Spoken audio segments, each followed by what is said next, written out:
I've been asked to talk to you about point of sale. Mobility is a very, very large topic. We can't possibly cover it all today, so it's going to be a very small sliver of what's available in mobility today. I wanted to give you guys a bit of context before we dive into mobility. I promise I only have 3 slides, but I bring live client examples. So hopefully it's going to be a good discussion that will fall out of this. I'm just going to give you a bit of context as to why mobility is important, what are the big drivers. We'll go into a bit of what's the maturity curve looks like and where potential solutions will go to in the future.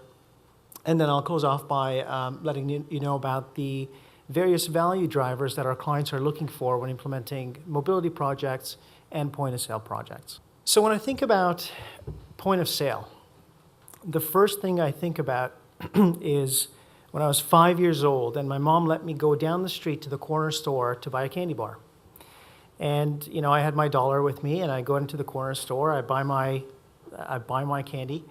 I go to the counter and there's a big cash register there.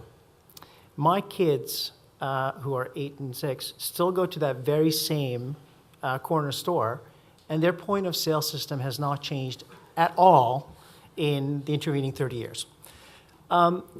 That's fine and well if you're a small corner store, but if you get just a little beyond the complexity of a corner store, things like commoditization, things like access to information by consumers, the ability to cross-shop, become very, very important. And you know, the whole customer experience play becomes extremely important to any retailer. So here comes something neat called mobility. Well, mobility is kind of neat in the retail space for a bunch of different reasons. To my mind, one, it's because it's personal.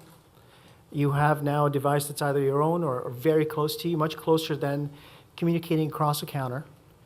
It's immediate or near immediate, speeds up transactions. There's a lot of line-busting applications out there.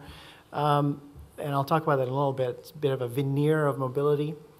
And the last piece, it costs less. You know, Duncan put it very eloquently earlier. You now have a device, and he was talking about tablets, but you have a device that can do a ton of stuff for very little.